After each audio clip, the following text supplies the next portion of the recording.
Welcome everyone. आज हम लोग एक इम्पॉर्टेंट टॉपिक डिस्कस करने वाले हैं जो कि हमारा है सोशल प्रोसेस। जो हमारा सोशल प्रोसेस टॉपिक है वो काफ़ी इम्पॉर्टेंट रहेगा। इसमें से भी 2-4 क्वेश्चंस तो आ ही जाते हैं, चाहे आप कोई भी एग्ज़ाम की तैयारी कर रहे हों। तो हम लोग इसमें जो सामाजिक प्रक्रिया है इसका सबसे पहले मीनिंग समझेंगे। मीनिंग के बाद कुछ इंपॉर्टेंट डेफिनेशन जो अक्सर एग्ज़ाम में आती हैं वो डिस्कस करेंगे, और इसमें क्या क्या टाइप्स हो सकता है, क्या क्या इंपॉर्टेंट चीज़ें हैं वो डिस्कस करेंगे। जैसे कि आपको भी पता है बहुत ज़्यादा सवाल यहाँ से नहीं आते हैं, तो बहुत ज़्यादा हम इस पे टाइम नहीं लेंगे, लेकिन फिर भी आपको एज अ सोशोलॉजिस्ट इसका मीनिंग पता होना चाहिए और इम्पोर्टेंट क्या क्या यहाँ से क्वेश्चंस हो सकते हैं वो सब कुछ पता होना चाहिए।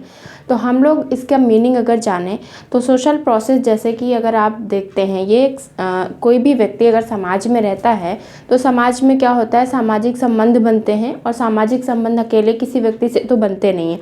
उसके लिए क्या होता है, कम से कम 2 या 2 से अधिक व्यक्तियों का होना ज़रूरी है। अब जब किसी व्यक्ति या समूह में किसी समूह में या समाज में 2 या 2 से अधिक व्यक्ति होंगे तो क्या होगा, आपस में अंतःक्रिया होती है, और उस अंतःक्रिया के बाद में कुछ सामाजिक संबंध बनते हैं जिनके आधार पर हम अपने सामाजिक जीवन में जो भी हमारी आवश्यकताएं होती हैं उनकी पूर्ति करते हैं।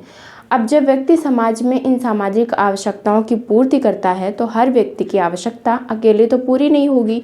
वो क्या करेगा, दूसरे पे डिपेंड रहेगा, या दूसरे से कुछ हेल्प लेगा, या दूसरे से बातचीत करेगा। तो क्या करेगा, उस टाइम में वो इंटरैक्शन करता है, यानी दूसरे व्यक्ति से अंतःक्रिया करता है। तो जब वो अंतःक्रिया करता है तो एक तरह से वो क्या करता है, सामाजिक क्रिया का एक रूप होता है। लेकिन हर तरह की जो अंतःक्रिया होती है उसको हम सोशल प्रोसेस नहीं कह सकते हैं। तो कुछ हम इसी से संबंधित यहाँ पे इसका मीनिंग समझेंगे कि क्या होता है हमारा सोशल प्रोसेस। तो सोशल प्रोसेस में जो सबसे ज़्यादा इम्पॉर्टेंट एक चीज़ है वो है अंतःक्रिया। यहाँ पे मैं अंतःक्रिया को इसलिए हाईलाइट कर रही हूँ कि हर तरह की जो अंतःक्रिया होती है वो सामाजिक प्रक्रिया नहीं होती है। अंतःक्रिया का मतलब कई तरह से लिया जा सकता है, जैसे कि 2 व्यक्ति हैं, अगर वो रास्ते में जा रहे हैं और एक दूसरे से टकरा जाते हैं फिर चले जाते हैं, तो वो किसी भी तरह की सामाजिक क्रिया या फिर सामाजिक प्रक्रिया नहीं कही जाएगी। वो क्या हो जाएगा, एक ऐसे ही इंटरेक्शन हुआ और वो चले गए। तो जो सामाजिक अंतःक्रिया होगी, जितनी भी अंतःक्रियाएं होंगी उसमें ज़रूरी नहीं है कि सामाजिक प्रक्रिया हो, लेकिन जो सामाजिक प्रक्रिया होगी उसमें ये ज़रूरी है कि अंतःक्रिया होगी ही होगी। तो जब ये बार बार अंतःक्रिया होती है, ये जो अंतःक्रिया मैंने लिखा है, तो ये जब बार बार दोहराई जाती है, यानी बार बार दोहराई जाने वाली जो अंतःक्रिया होती है उसको हम कहते हैं सामाजिक प्रक्रिया। बार बार दोहराई जाने वाली अंतःक्रिया को हम क्या कहेंगे, सामाजिक प्रक्रिया कहते हैं। ये लेस्ली और उनके सहयोगी जो हैं वो कहते हैं कि जो all repetitive form of interaction है उसको हम सोशल प्रोसेस कहते हैं। किस तरह से, जैसे कि मान लीजिए किस तरह से बार बार दोहराई जाने वाली जो अंतःक्रिया है वो कैसे सामाजिक प्रक्रिया बनेगी। तो मान लीजिए एक लड़का है और एक लड़की है, ये क्या करते हैं, बार बार मिलते हैं एक दूसरे से और इनके बीच में कुछ अंतःक्रिया होती है, जैसे हंसते हैं, मुस्कुराते हैं, बातचीत करते हैं। तो यहाँ से इन सब को हम क्या कहेंगे, ये हो गया अंतःक्रिया। बार बार मिलना या बातचीत करना या मुस्कुराना, ये सब हमारा अंतःक्रिया में आएगा। लेकिन बार बार मिलने के बाद अगर इन दोनों में क्या हो जाता है, प्रेम विवाह हो जाता है, तो ये क्या हो जाएगा, ये एक सामाजिक प्रक्रिया या सोशल प्रोसेस हो जाएगा, क्योंकि बार बार दोहराई जाने वाली प्रक्रिया के बाद में ये इनके बीच में प्रेम विवाह हुआ, तो इसको हम कहेंगे सोशल प्रोसेस। अब जो सोशल प्रक्रिया, जो अंतःक्रिया होती है वो इस तरह से भी हो सकती है कि आप किसी व्यक्ति से मिलते हैं, एक बार आपने हाथ मिलाया, उन्होंने मिलाया, आप मुस्कुराए, हाय हेलो किए, बातचीत किए, तो ये सारी चीज़ें क्या होंगी, सामाजिक अंतःक्रिया होंगी। सामाजिक अंतःक्रिया बहुत तरह से हो सकती है। लेकिन उसमें जो व्यक्ति है वो प्रभावित होना चाहिए। मान लीजिए एक स्टैचू है, आप उससे जाके हाथ मिलाते हो तो क्या वो अंतःक्रिया होगी? जब तक आपको उसमें रिस्पांस नहीं मिलेगा। इसी में होमन्स ने 2 इम्पॉर्टेंट तत्व बताए हैं, स्टिमुलस एंड रिस्पांस की वो बात करते हैं, यानी उत्तेजना और प्रतिक्रिया 2 एक इम्पॉर्टेंट कीवर्ड बनते हैं इसमें। जब हम प्रोसेस की बात करते हैं तो उसमें सबसे पहले इंटरैक्शन आएगा, और इंटरैक्शन के ये 2 इम्पॉर्टेंट कीवर्ड हैं। अगर ये होंगे तो हम उसको इंटरैक्शन मानेंगे। तो इंटरैक्शन में क्या है कि मीनिंग होना चाहिए, जैसे कि जब ये लोग मिले, क्रिया प्रतिक्रिया किए, तो उसके बाद में क्या हुआ? प्रेम विवाह हुआ। तो ये एक सोशल प्रोसेस हो गया। सिमिलरली जो फिक्टर हैं उन्होंने क्या कहा? उन्होंने कहा कि 2 विभिन्न परिस्थिति या फिर भूमिका, इसके बीच में जो वो क्रिया प्रतिक्रिया करते हैं उसको इसकी अंतःक्रिया जो होती है, इसमें क्या होता है? 2 व्यक्तियों का व्यवहार,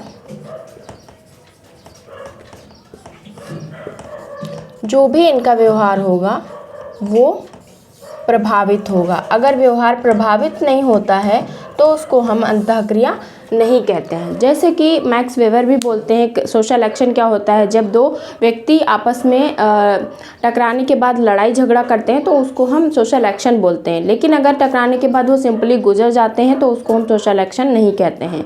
तो जितने भी इंटरेक्शन हैं उनको हम सामाजिक प्रक्रिया नहीं कह सकते हैं। लेकिन अगर उनका व्यवहार एक दूसरे को प्रभावित कर रहा है, किसी भी परिस्थिति या भूमिका के रहने के बाद जो भी वो अंतःक्रिया करते हैं उसमें अगर उसका व्यवहार एक दूसरे को प्रभावित करता है तो वो सोशल प्रोसेस की कैटेगरी में आएगा। जैसे कि यहाँ पे मान लीजिए 2 जो प्लेयर हैं या खिलाड़ी हैं वो क्या करते हैं? आपस में बात करते हैं, क्योंकि 2 इनका स्टेटस हो गया, ये अपना बातचीत करते हैं आपस में कि किस तरह से हमको जीतना है, कैसे करना है। तो इस बातचीत में एक दूसरे को प्रभावित तो कर रहे हैं वो, लेकिन हम इसको सोशल प्रोसेस नहीं कहेंगे, इसको हम क्या कहेंगे? अंतःक्रिया कहेंगे। पर इस बातचीत के बाद अगर वो जो भी इसमें चेतावनी आने वाली है या जो भी चैलेंजेस हैं उनको एक्सेप्ट करके अगर वो खेलने के लिए प्रतियोगिता करने लगते हैं और शुरू कर देते हैं तो उसको हम क्या कहेंगे? सोशल प्रोसेस कहेंगे। तो ये हमारा हो जाएगा सामाजिक प्रक्रिया। ओके, तो ये है सामाजिक प्रक्रिया। मतलब जो सामाजिक प्रक्रिया है वो बार बार दोहराई जाने वाली अंतःक्रिया के बाद में बनेगी। तो इसी में मैकआइवर एवं पेज जो है, मैकआइवर ने क्या बोला है? उन्होंने एक इम्पॉर्टेंट वर्ड यूज़ किया, निरंतरता। मतलब कोई भी अंतःक्रिया जब निरंतर होती रहती है उसके बाद जो भी सहयोग या संघर्ष, जो भी स्थिति उत्पन्न होती है उसको हम कहते हैं सामाजिक प्रक्रिया। निरंतर होने वाली क्रियाओं को या निरंतर होने वाली अंतःक्रियाओं को सामाजिक प्रक्रिया की कैटेगरी में रखा जाता है। सारी सामाजिक प्रक्रिया में अंतःक्रिया होती है, लेकिन सारी अंतःक्रिया में सामाजिक प्रक्रिया हो ये ज़रूरी नहीं होता है। और सामाजिक अंतःक्रिया क्या होती है? जब 2 या 2 से अधिक व्यक्ति एक दूसरे से मिलते हैं, एक दूसरे से बातचीत करके एक दूसरे को प्रभावित करते हैं और उससे सहयोग या संघर्ष की जब भावना उत्पन्न होती है तो उसे हम कहते हैं सामाजिक प्रक्रिया। देखिए, समाज में क्या होता है? जब व्यक्ति एक दूसरे से मिलते हैं तो ये ज़रूरी नहीं होता है कि उनके बीच में हमेशा सहयोग की ही भावना हो। कई बार क्या होता है, हम किसी से मित्रता करते हैं हम ये सोच के कि हम एक दूसरे का सहयोग करेंगे, एक दूसरे से बातचीत करते हैं, सब कुछ करते हैं, लेकिन वहाँ पे जब उनका सेल्फ आ जाता है, जब उनका स्वार्थ आ जाता है तो वो सहयोग के बजाय संघर्ष की स्थिति उत्पन्न हो जाती है या कंपटीशन आ जाता है उनके बीच में, एक दूसरे से ही चालाकी करना शुरू कर देते हैं। तो वो भी सामाजिक प्रक्रिया होती है। सामाजिक प्रक्रिया के डिफरेंट फॉर्म हैं, जब हम अभी पढ़ेंगे तो आपको समझ में आएगा। वो सहयोग के रूप में भी हो सकता है, संघर्ष के रूप में भी हो सकता है, सातवीकरण के रूप में भी हो सकता है, और एकोमोडेशन समायोजन के रूप में भी हो सकता है, और वो प्रतियोगिता के रूप में भी हो सकता है। यानी टोटल जो 5 टाइप होते हैं सोशल प्रोसेस के, उसमें से वो किसी भी कैटेगरी में आ सकता है। लेकिन सोशल प्रोसेस के लिए इंटरेक्शन का होना ज़रूरी है, सामाजिक अंतःक्रिया का ही होना ज़रूरी है, उसके बाद ही हम किसी को सोशल प्रोसेस की कैटेगरी में रख सकते हैं। तो ये सोशल प्रोसेस का मीनिंग जो मैंने बहुत ही शॉर्टकट में तो नहीं कह सकते हैं, लेकिन मैंने बहुत ही अच्छे से समझाने की कोशिश की है। आपको जो भी इन 3 थिंकर्स के अकॉर्डिंग जो मैंने बताया है, ये वाला जो मैंने बताया था ये लेस्ली के अकॉर्डिंग था, जिसके अनुसार आपको लगता है कि आपको सही से समझ में आ रहा है उसके अनुसार रख सकते हैं आप, जो भी आपको मीनिंग सही लगती है। बाकी हम लोग अभी डिटेल जब करेंगे तो बहुत अच्छे से समझ में आएगा। तो मुझे तो लेस्ली का पर्सनली अच्छा लगता है कि बार बार दोहराई जाने वाली जो अंतःक्रियाएं हैं उनको हम क्या कहते हैं, सामाजिक प्रक्रिया कहते हैं। All repetitive forms of social interaction are called social process. ठीक है, तो मुझे तो यही अच्छी लगती है। बाकी आपको जो भी ठीक लगती है आप इसमें से देख सकते हैं। हम लोग कुछ इंपॉर्टेंट डेफिनेशन डिस्कस करते हैं, उसके बाद हम इसके मीनिंग को और डिटेल में समझेंगे। यहाँ पे एक चीज़ और मैं इम्पॉर्टेंट बता दूँ, जो सामाजिक प्रक्रिया है वो 3 स्तर पर होती है, वो इम्पॉर्टेंट है, वो आप जान लें। तो मैं वो 3 स्तर यहाँ पे बता दूँ कि कौन कौन से हैं। तो इसमें जो पहला स्तर है, मतलब जो इंटरेक्शन है वो कैसे होगा, अंतःक्रिया जो है वो 3 स्तरों पर होती है। तो इसमें पहला स्तर हो जाएगा व्यक्ति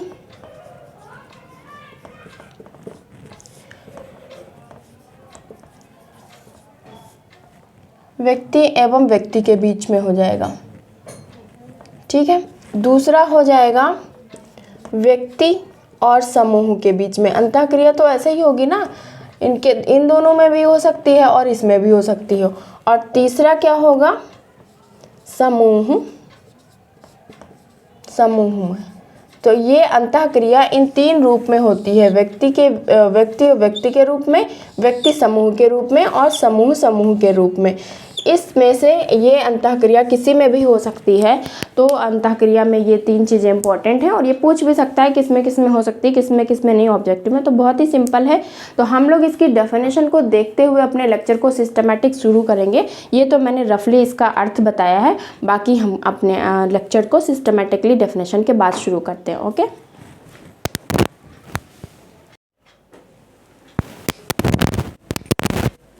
ओके, अब हमने मीनिंग को समझ लिया है, तो डेफिनेशन को समझने में थोड़ा सा आसानी रहेगी। तो हम लोग जानते हैं कुछ महत्वपूर्ण परिभाषाएं जो कि एग्ज़ाम में पूछी जाती हैं। तो जो भी समाज है, समाज में जो भी सामाजिक संबंध बने वो किसी ना किसी अंतःक्रिया के परिणाम स्वरूप ही बने हैं। तो जो ये हमारे रिलेशन है वो किसी ना किसी अंतःक्रिया के बाद हुए हैं, और इसको हम सामाजिक प्रक्रिया के रूप में समझने की कोशिश करते हैं। तो पहली जो हमने इम्पोर्टेंट डेफिनेशन मेंशन करी है वो किसकी है, अंतःक्रिया के वे तरीके क्योंकि हमने बार बार अंतःक्रिया पे फोकस किया इसलिए क्योंकि जो भी रिलेशनशिप बनती है वो अकेले ऐसे तो बन नहीं जाती। उसके लिए 2 या 2 से अधिक व्यक्ति होने चाहिए, उनके बीच में अंतःक्रिया हो, वो एक दूसरे को प्रभावित करे, तब हमारे बीच में क्या बनेगा, रिलेशन बनेगा। हालांकि ये ज़रूरी नहीं है कि पहले से ही पता हो जो हमारे बीच में संबंध होंगे वो हमेशा ही मधुर होंगे। उसमें कभी ईर्ष्या भी हो सकती है, कभी उसमें इतनी घृणा हो सकती है कि संबंध हमेशा के लिए ख़त्म हो जाए। लेकिन उसका परिणाम स्वरूप परिणाम क्या रहता है, हमेशा अंतःक्रिया ही रहता है। अंतःक्रिया के बाद ही आपके मन में किसी के प्रति प्रेम या घृणा आएगा, जैसा वो व्यक्ति व्यवहार करेगा। तो इसमें 2 की पॉइंट जो इम्पोर्टेंट हैं, संपर्क और कम्युनिकेशन। वो हम अभी कांटेक्ट और कम्युनिकेशन वो हम इसके बाद डिस्कस करेंगे। लेकिन हम पहले आपको बता रहे हैं कि रिलेशन बनता कैसे है। किसी भी व्यक्ति से आप इंटरेक्शन करते हो तो उसमें ये ज़रूरी नहीं होता है कि वो उसमें हमेशा ही प्रेम रहे। कभी प्रेम होगा, कभी घृणा होगा, कभी इतने ज़्यादा घृणा होगा कि संबंध हमेशा के लिए समाप्त भी हो सकता है। और हो ही जाता है जब इंसान को समझ में नहीं आता है कि हमारे लिए है भी या नहीं, या चालाकी होती तो रिलेशन ख़त्म हो जाता है। तो ये अंतःक्रिया पे मैंने इसलिए फोकस किया कि अंतःक्रिया का ही ये तरीका होता है। सोशल प्रोसेस जो होता है वो अंतःक्रिया का ऐसा तरीका है जो व्यक्ति या समूहों के बीच में, क्योंकि मैंने बताया था अंतःक्रिया 3 स्तर पे होती है, व्यक्ति और व्यक्ति के बीच में, व्यक्ति और समूह के बीच में, समूह और समूह के बीच में। तो अंतःक्रिया के ऐसा तरीका जो व्यक्ति या समूहों के बीच में इसको जन्म देता है, संबंधों के समय में देखा जाता है। यानी जो भी समाज में संबंध होते हैं वो किसी ना किसी इंटरेक्शन के बाद बनते हैं। अब जो मैंने प्रेम विवाह का एग्जाम्पल दिया, तो लव मैरिज किसी से ऐसे तो नहीं हो जाएगी कि किसी ने स्माइल करी, आपने स्माइल करी, किसी के मीनिंग शेयर किए बिना ही आपने उसको समझ लिया। तो इंटरेक्शन हुआ होगा, बातचीत हुई होगी, आपने एक दूसरे को समझा होगा, तब आपने शादी करी होगी। तो ये क्या कह रहे हैं, अंतःक्रिया के ऐसे तरीके जो व्यक्ति या समूह के बीच में संबंधों को जन्म देते। संबंधों को जन्म दिया है या संबंधों के समय में देखा है, इसका मतलब है जो अंतःक्रिया का तरीका रहा वो बहुत ही महत्वपूर्ण रहा और उसमें मीनिंग भी शेयर हुआ, और जो वो कहना चाहते थे उसको आपने एज इट इज समझा, तभी आपकी मीनिंग शेयर हुई। तो ये इसको हम कहेंगे सोशल प्रोसेस, क्योंकि सिर्फ इंटरेक्शन ही सोशल प्रोसेस नहीं होता है, लेकिन सोशल प्रोसेस में इंटरेक्शन होता है, ये आपको हमेशा याद रखना है। तो ये वाली डेफिनेशन किसकी है, ये वाली जो डेफिनेशन है वो गिलिन की है और काफ़ी इंपॉर्टेंट है। तो गिलिन का काम इस पे काफ़ी रहा है और इनके काफ़ी आइडियाज़ पूछे जाते रहे हैं। दूसरी जो डेफिनेशन है उसमें लिखा है अंतःक्रिया के विभिन्न स्वरूप को ही हम सामाजिक प्रक्रिया कहते हैं, यानी different form of social interaction is called social process. तो बहुत जो विभिन्न तरीके होते हैं उसको हम क्या कहते हैं, सोशल प्रोसेस कहते हैं। और इसीलिए मैंने इसके पहले अंतःक्रिया आपको समझाने की कोशिश करी कि अंतःक्रिया कैसे होती है और क्या होती है। तो अंतःक्रिया के विभिन्न स्वरूपों को ही हम सामाजिक प्रक्रिया कहेंगे। छोटी सी डेफिनेशन किसने दी, बहुत ही इंपॉर्टेंट है, बीसेंज और बीसेंज की ये डेफिनेशन है। और ये जो डेफिनेशन है ये RPSC 2022 में पूछी गई थी, तो काफ़ी इंपॉर्टेंट है, इसको आप लर्न कर लेना। अंतःक्रिया के विभिन्न स्वरूप यानी डिफरेंट फॉर्म जो हैं ऑफ इंटरेक्शन, उसको हम सोशल प्रोसेस कहेंगे। नेक्स्ट है एक निश्चित तरीके से होने वाले निरंतर परिवर्तन। एक निश्चित तरीका होना चाहिए और उससे क्या है, निरंतर परिवर्तन हो। यानी एक लड़की और एक लड़का जो बातचीत कर रहा था वो सिर्फ बातचीत ही नहीं बल्कि उससे एक लॉन्ग टाइम रिलेशनशिप बना, तो निश्चित परिवर्तन हो गया। या कभी कभी ऐसा होता है बातचीत करते ही करते इतनी दंगे हो जाते हैं, इतना ऐसे टॉपिक पे बातचीत होने लगती है कि वहाँ पे संघर्ष हो जाता है। तो वो जो स्थिति उत्पन्न होती है, यानी कौन सी, निरंतर जो परिवर्तन की स्थिति उत्पन्न होती है, उसको हम सोशल प्रोसेस कहेंगे, सामाजिक प्रक्रिया कहेंगे।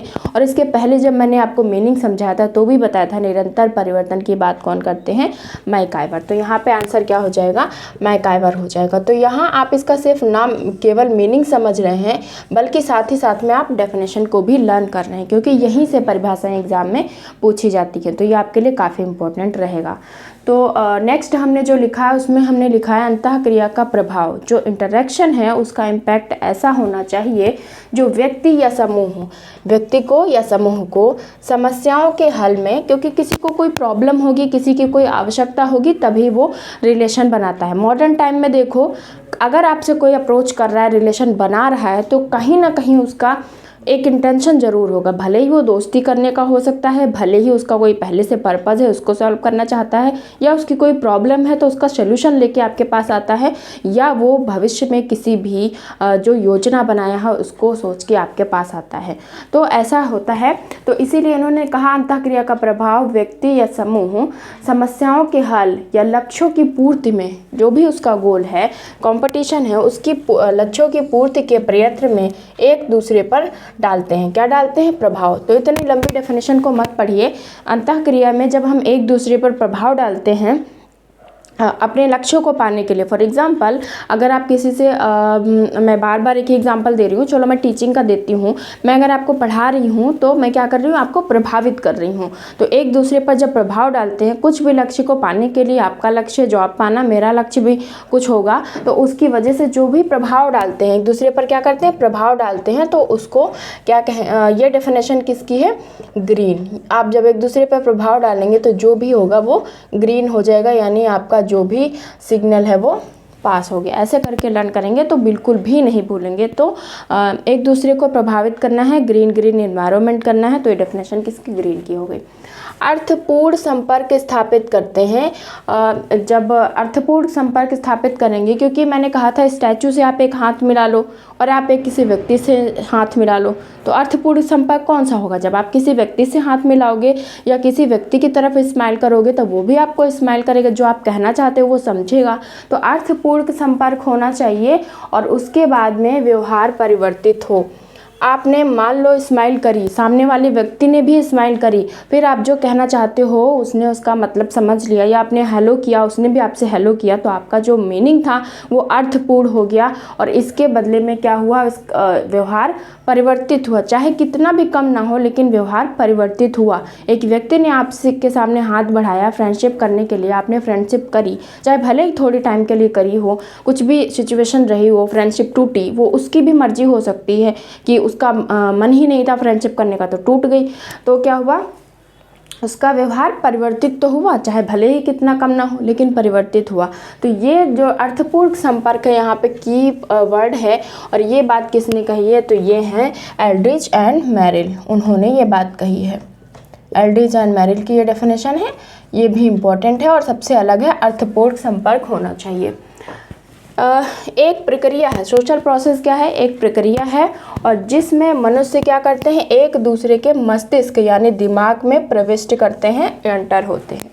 तो एक प्रक्रिया है, तो आपको समझ में आ ही गया है, बार बार हम फोकस कर रहे हैं। एक प्रक्रिया है, ऐसी प्रक्रिया है जिससे व्यक्ति एक दूसरे के मस्तिष्क यानी दिमाग में प्रविष्ट करते हैं और तभी क्या करते हैं, वो एक दूसरे के मीनिंग को शेयर करते हैं और एक दूसरे के बिहेवियर को प्रभावित करते हैं। तो एक दूसरे के मस्तिष्क में प्रविष्ट करेंगे, तो इसमें दो लोग हैं, वो दो लोग कौन हैं, एक दूसरे के मस्तिष्क में प्रविष्ट करने वाले डासन एंड गेटिस, ये हैं और ये दोनों एक दूसरे के मस्तिष्क में प्रविष्ट कर जाएंगे। ओके, नेक्स्ट है जो सामाजिक प्रक्रिया है, वो दो पक्षी है।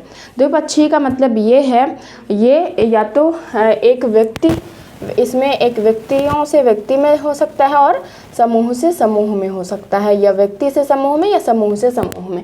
तो दो पक्षी है, ये किसी के भी बीच में हो सकता है। तो ये बात किसने कही है, ये भी बहुत इंपॉर्टेंट है। दो पक्षी इसलिए क्योंकि एक पक्ष से तो इंटरेक्शन होगा ही नहीं, एक पक्ष से कैसे होगा, तो दो पक्ष होने चाहिए तभी सोशल इंटरेक्शन होगा, तभी सोशल प्रोसेस बनेगी। तो ये बात कहते हैं पार्क एंड बर्गस, ये भी दो लोग हैं तो दो पक्षी हो गई, आपस में दोनों क्या कर लेंगे, वो कर लेंगे, इंटरेक्शन कर लेंगे, पार्क एंड बर्गस। नेक्स्ट है हमारी जो सोशल प्रोसेस है, विशिष्ट एवं पूर्व अनुमानित परिणामों की ओर ले जाने वाली घटनाओं का अनुक्रम है।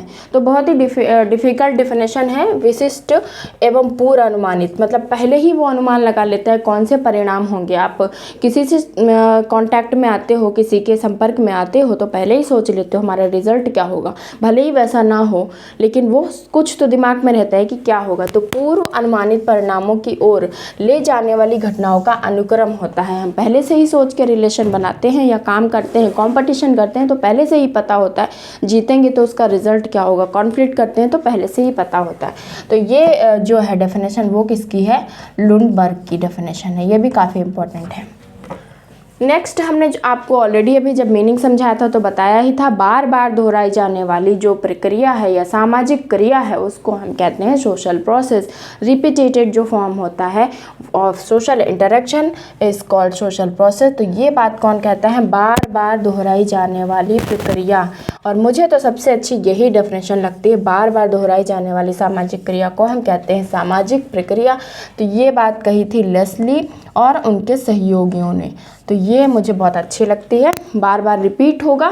देखो जैसे मैंने लव मैरिज का एग्जांपल दिया, तो एक बार के इंटरेक्शन में तो नहीं किसी से शादी हो जाएगी, बार बार रिपीटेटेड फॉर्म होगा तभी तो होगा। या फिर मान लो जैसे मैंने एक लेक्चर लिया, तो आप एक लेक्चर से तो नहीं प्रभावित हो जाओगे, बार बार जब हम लेक्चर लेंगे, बार बार हम अच्छा पढ़ाएंगे तभी तो आप प्रभावित होगे। मान लो एक लेक्चर मैंने बहुत अच्छे से प्रिपेयर कर लिया, मैंने पढ़ा दिया, फिर मैं अच्छा नहीं पढ़ा पा रही, तो आप नहीं प्रभावित होगे। तो इसलिए बार बार जब वो चीज़ होती है, कंटिन्यूअस जब प्रोसेस रहता है, तो उसको हम रखेंगे सोशल प्रोसेस की कैटेगरी में। नेक्स्ट है दो सामाजिक स्थितियों, ये भी मैंने आपको बताया था, जब दो सोशल स्टेटस होंगी या भूमिका होंगी, उनके बीच में जो भी उनकी अंतःक्रिया होती है उसको हम कहते हैं सामाजिक वो प्रक्रिया। तो इसमें ये नहीं है कि सिर्फ दो आपको परिस्थिति हो गई, आपकी भूमिका उसको निभाना है इसके अकॉर्डिंग, लेकिन वो उससे इन्होंने आगे क्या लिखा, कड़ी से कहीं आगे की चीज़ है, मतलब उससे भी आगे की चीज़ है। सिर्फ ये नहीं है दो आपको जो भी परिस्थिति मिली या जो भूमिका मिली आप सिर्फ उसके अकॉर्डिंग अंतःक्रिया कर रहे हो। तो सिर्फ खिलाड़ियों से बातचीत करना ही वहाँ पे सोशल प्रोसेस नहीं है, बल्कि बातचीत करने के बाद उन चुनौतियों को एक्सेप्ट करके मैदान में उतरना और ये सोच कर प्रतियोगिता करनी कि हमें जीतना है, तो ये होगा सोशल प्रोसेस। तो ये बात किसने कही, अगर स्टेटस एंड रोल की बात आ जाएगी तो यहाँ पे आंसर आपका हो जाएगा फैक्टर। तो ये भी बहुत ही अलग बात करते हैं। नेक्स्ट है सोशल जो प्रोसेस है बहुत ही महत्वपूर्ण तथ्य है। समाज की गतिशील प्रकृति को समझा जा सकता है। जो डायनेमिक नेचर है सोसाइटी की, उसको हम सोशल प्रोसेस के थ्रू समझेंगे। तो ये किसने कहा है, ये बात भी ग्रीन ने कही है। तो ग्रीन को आप दो तरह से समझ लेना कि एक दूसरे पर प्रभाव डालेंगे और ये डायनेमिक नेचर को हम समझेंगे। ये दो डेफिनेशन ग्रीन की हैं। उसके बाद मैंने एक और इम्पॉर्टेंट डेफिनेशन लिखी है जिसमें इन्होंने कहा है कि संघर्ष, प्रतिस्पर्धा, सहयोग परस्पर आश्रित हैं और समाज में हमेशा विद्यमान रहने वाली प्रक्रिया है। तो ये जो डेफिनेशन है वो डेविस की है, काफ़ी इम्पोर्टेंट है, PGT 16 में पूछी गई थी ये, तो इसलिए ये इम्पॉर्टेंट डेफिनेशन आपके लिए हो सकती है, आप इसको लर्न कर लेना। तो कॉन्फ्लिक्ट और कंपटीशन और जो कॉपरेशन है ये हमेशा क्या है, एक दूसरे पर आश्रित हैं और हमेशा समाज में विद्यमान रहने वाले हैं। तो कुल मिलाकर मैंने सभी डेफिनेशन का आंसर तो बताया है, साथ में मीनिंग भी अच्छे से क्लियर किया है। जो भी डेफिनेशन आपको अच्छी लगती है वो लर्न कर लो, किसी को भी मीनिंग बताने के लिए। फिलहाल ऑल ओवर अगर हम इन परिभाषाओं के आधार पर सामाजिक प्रक्रिया का मतलब समझें कि क्या होगा, तो वो ये होगा, पारस्परिक संपर्क तथा अंतःक्रियाओं के फलस्वरूप जो हमने पारस्परिक एक दूसरे से संपर्क किया, हमारा और आपका जो भी संपर्क हुआ और इंटरेक्शन हुआ, उसके बाद समाज में जो भी संबंध बनता है, जो भी हमारे और आपके बीच में स्थापित होने वाले संबंधों के विभिन्न रूपों को ही हम क्या कहते हैं, सामाजिक अंतःक्रिया कहते हैं। अगर हमने क्या किया, बहुत अच्छे से संपर्क और इंटरेक्शन किया, मतलब कांटेक्ट और इंटरेक्शन बहुत अच्छे से रहा, उसके बाद में हमारे और आपके बीच में एक टीचर और स्टूडेंट का रिलेशन बना, या हमारे साथ में और बहुत बच्चे जुड़े तो आपस में कुछ फ्रेंड्स बन गए, हमारे साथ कुछ और टीचर्स थे वो हमारे फ्रेंड्स बन गए, तो ये जो डिफरेंट फॉर्म बने रिलेशन के, उनको हम एक सोशल प्रोसेस के रूप में रख सकते हैं। और इन्होंने क्या बोला था, जो बीसन जी ने बोला था, अंतःक्रिया के विभिन्न स्वरूप को ही हम सामाजिक प्रक्रिया कहते हैं। तो मुझे लगता है कि सामाजिक प्रक्रिया का मतलब तो बहुत अच्छे से समझ में आ गया होगा। जो अंतःक्रिया के बाद विभिन्न रूप में निकल के जो आती है उसको हम सामाजिक प्रक्रिया कहते हैं, या बार बार दोहराई जाने वाली सामाजिक क्रिया को हम सामाजिक प्रक्रिया कहते हैं।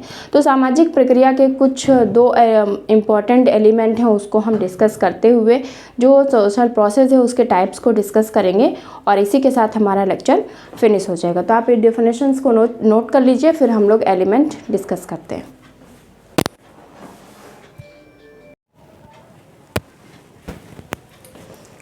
ओके, हम लोगों ने अच्छे से डेफिनेशन को समझा और इसके मीनिंग को समझा सोशल प्रोसेस के।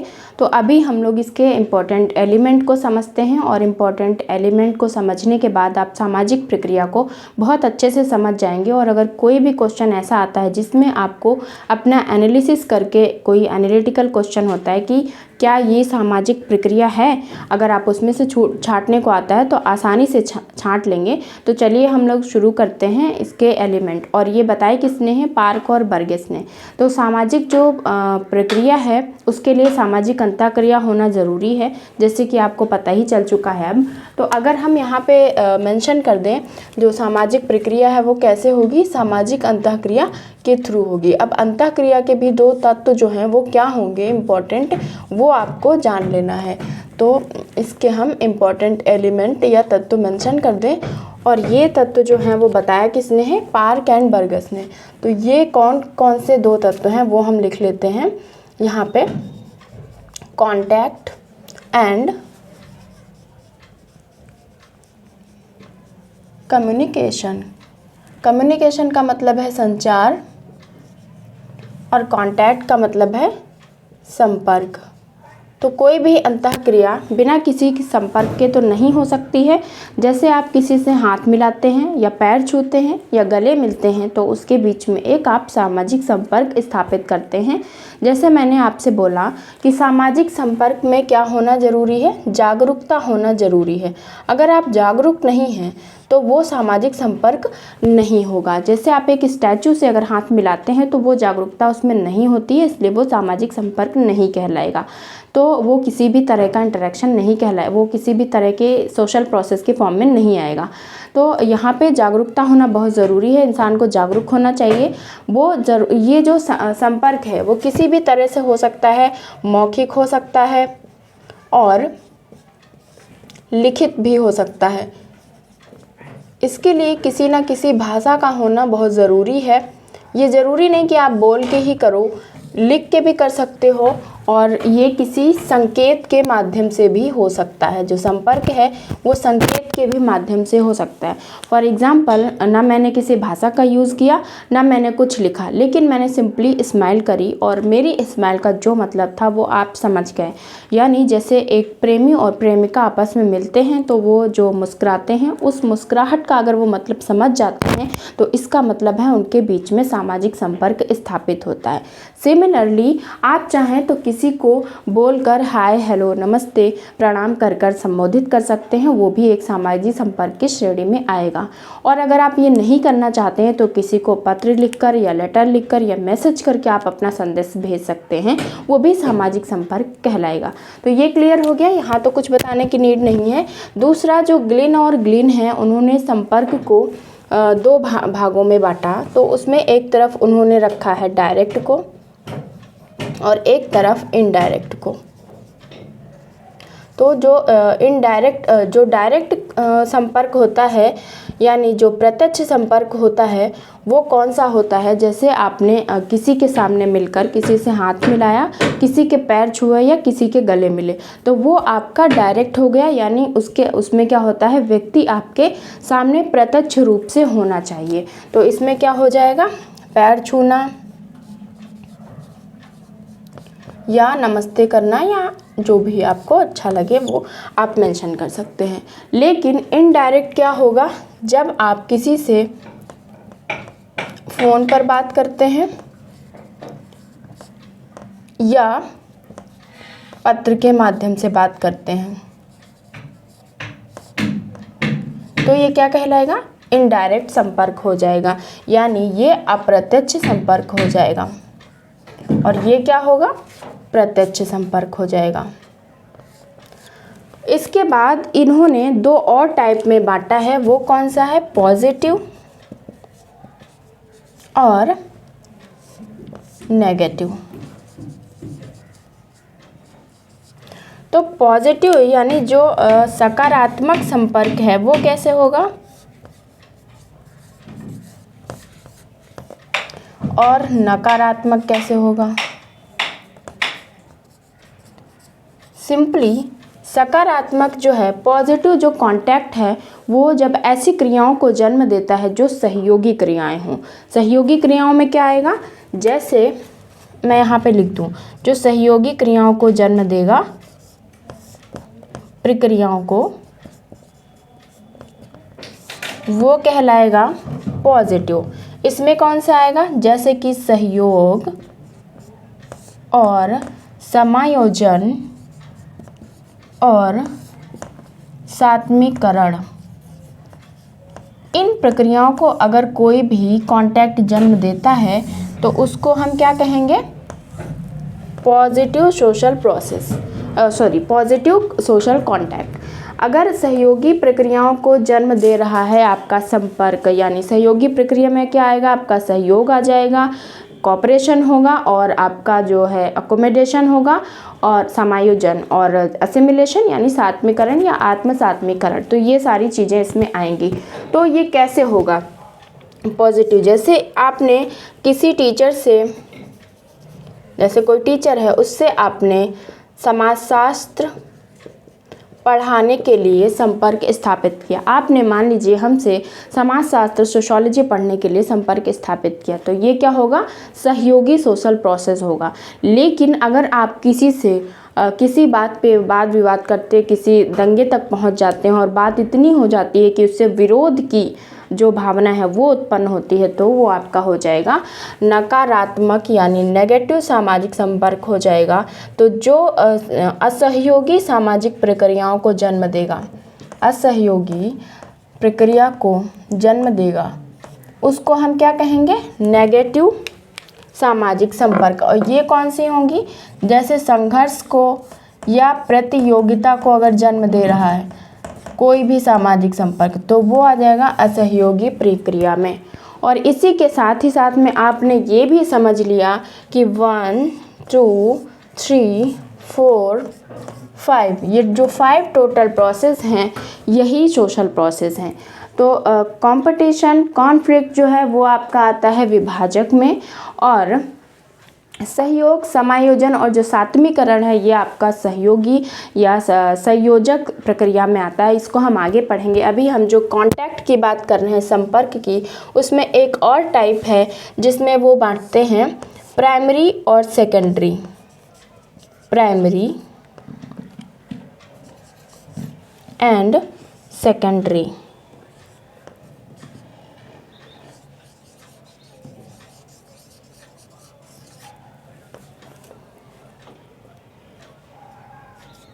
तो प्राइमरी एंड सेकेंडरी जो कांटेक्ट है, प्राथमिक और द्वितीयक कांटेक्ट क्या होता है, जब आप किसी व्यक्ति से डायरेक्ट संपर्क में आएंगे तो वो आपका प्राइमरी कांटेक्ट हो जाएगा।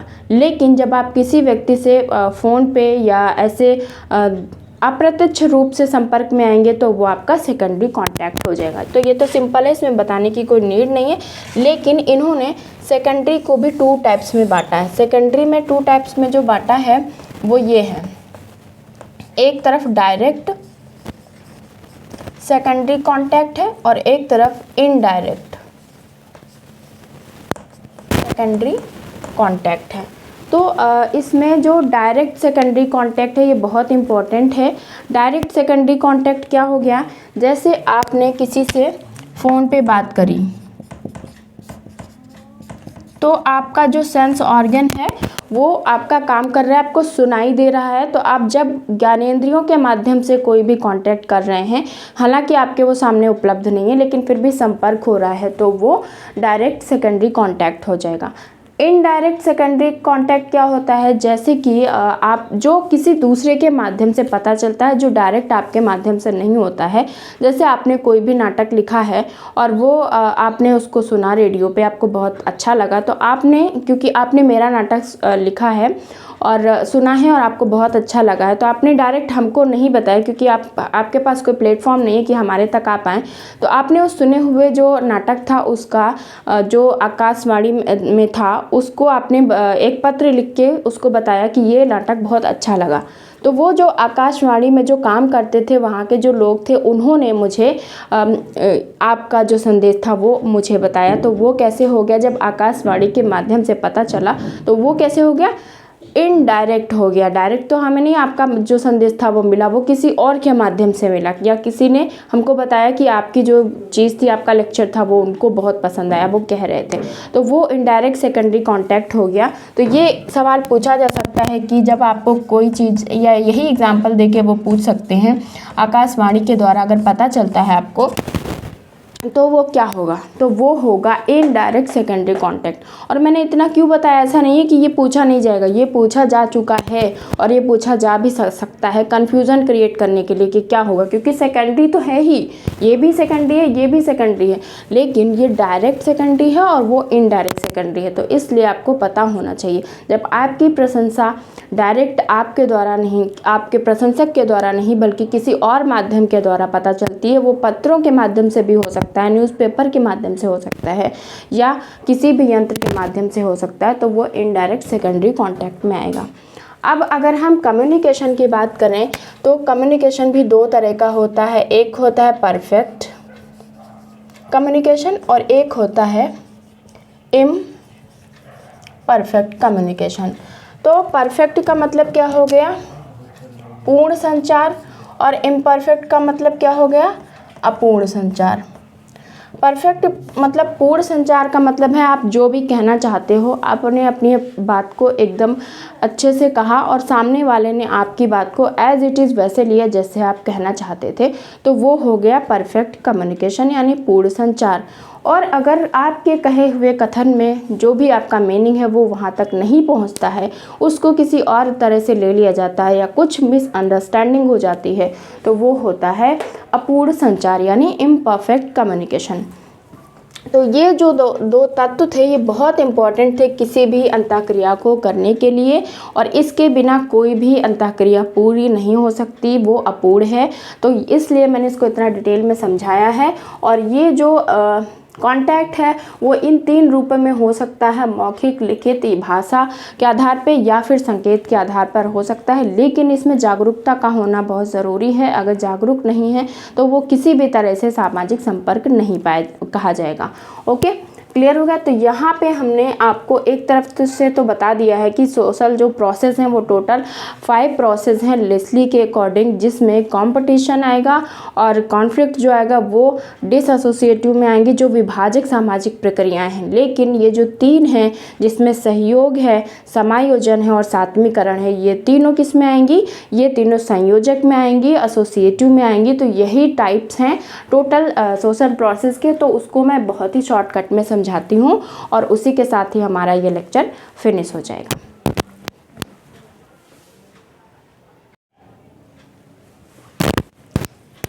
चलिए, ये हमारा लास्ट पार्ट है, इसमें हमारा लेक्चर भी कंप्लीट हो जाएगा और मीनिंग और टाइप्स सब कुछ समझ में आ जाएगा। तो मैंने ऑलरेडी मेंशन कर दिया है ताकि टाइम कम लगे। जो टाइप्स हैं सोशल प्रोसेस के वो ये टाइप्स हैं जो मैंने यहाँ पे मेंशन किए हैं। तो पहला मैंने यहाँ पे मेंशन किया है इंटीग्रेटिव या कंजक्टिव या इसे एसोसिएटिव भी कहते हैं। इसका मतलब है ये वाली जो सोशल प्रोसेस हैं ये होती हैं संयोजक, यानी एकीकरण बना के रखती हैं, संयोजक प्रक्रिया भी कह सकते हैं। और डिसइंटीग्रेटिव या डिसजंक्टिव जो है उसको हम विभाजक बोल सकते हैं, विभाजक प्रक्रियाएं हैं ये। तो ये विभाजक हैं या विघटनात्मक भी इसको हम बोल सकते हैं, ये भी हो सकता है। तो इसमें से कोई भी हो सकता है या फिर इसको हम असहयोगी भी बोल सकते हैं, ठीक है। तो ये हमारा 2 हो गया ब्रॉड एक पर्सपेक्टिव। लेकिन जो हमारी टोटल सोशल प्रोसेस हैं वो 5 हैं, जो मैंने आपको पहले ही बताया था। लेस्ली के according 5 type of social process होती हैं जो किसी भी समाज में सामाजिक संबंधों के बाद में ये बनती हैं।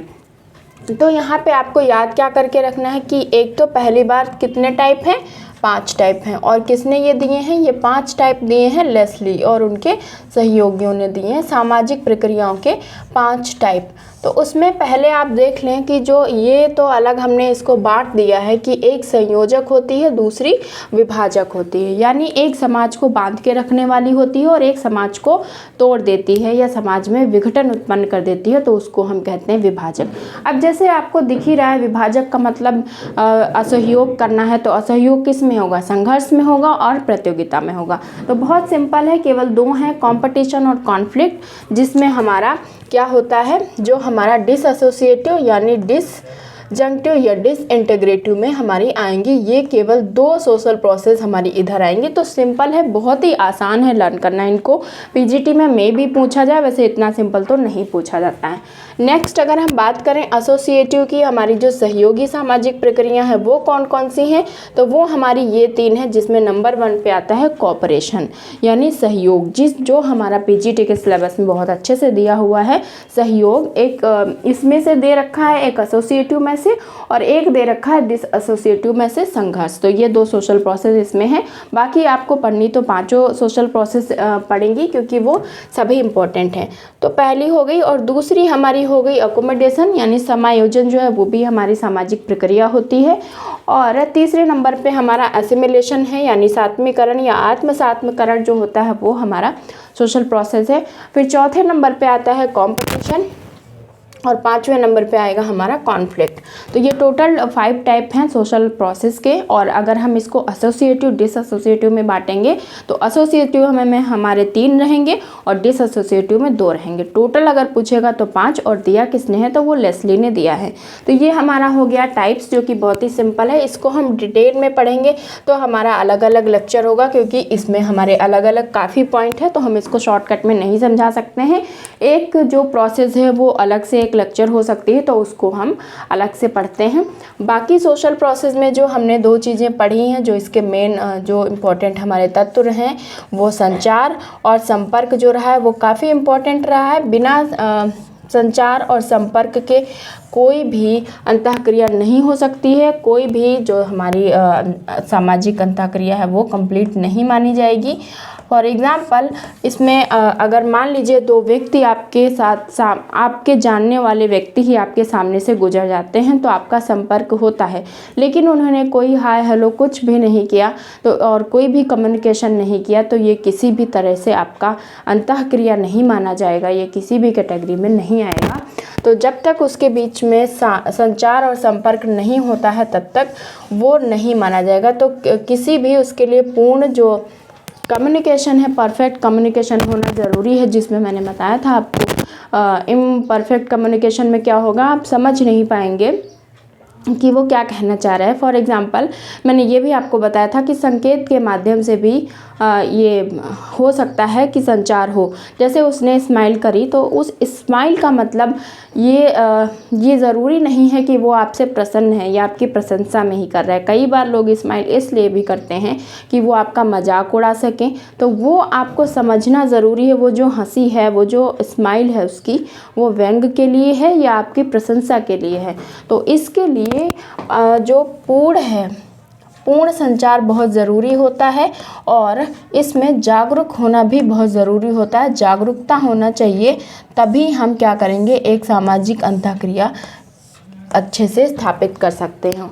और जब सामाजिक अंतःक्रिया के परिणाम स्वरूप सामाजिक संबंधों का जन्म होता है, तो उससे क्या होता है, सामाजिक प्रक्रिया वहाँ से निकल के आती है। लेकिन हर सामाजिक प्रक्रिया में सामाजिक अंतःक्रिया होगी, पर हर सामाजिक अंतःक्रिया में सामाजिक प्रक्रिया हो ये ज़रूरी नहीं है। ये आपको याद रखना है। और जो बार बार दोहराई जाएंगी प्रक्रियाएं, सामाजिक अंतःक्रियाएं, उनको हम कहेंगे सामाजिक प्रक्रिया। बाकी तो मैंने बहुत सारी डेफिनेशन आपको समझाई, आपको जो भी अच्छी लगे आप उसको लर्न कर सकते हैं और समझ सकते हैं। और समाज में रहने के नाते, समाज के सदस्य होने के नाते 2 या 2 से व्यक्तियों के बीच में संबंध स्थापित करना ज़रूरी होता है, और वो संबंध अपनी आवश्यकताओं को पूरा करने के लिए होता है। और उसमें फिर क्या होता है, दिन प्रतिदिन की अंतःक्रिया के माध्यम से सामाजिक संपर्क और जो कम्युनिकेशन है, वो कांटेक्ट और कम्युनिकेशन स्थापित होता है। इस तरह से ये 2 एलिमेंट होते हैं सामाजिक प्रक्रिया के, और निरंतर चलने वाली सामाजिक क्रियाओं को ही हम सामाजिक प्रक्रिया की श्रेणी में रख सकते हैं। तो इस तरह से हमने सोशल प्रोसेस के मीनिंग को समझाया है, डेफिनेशन को, टाइप्स को समझाया है। तो ये लेक्चर हमारा कंप्लीट होता है। नेक्स्ट हम लोग करेंगे कोऑपरेशन, देन उसके बाद conflict. Okay, thank you for watching the video. If you like the video please do like, share and subscribe my channel. मिलते हैं नेक्स्ट वीडियो में, तब तक के लिए बाय बाय।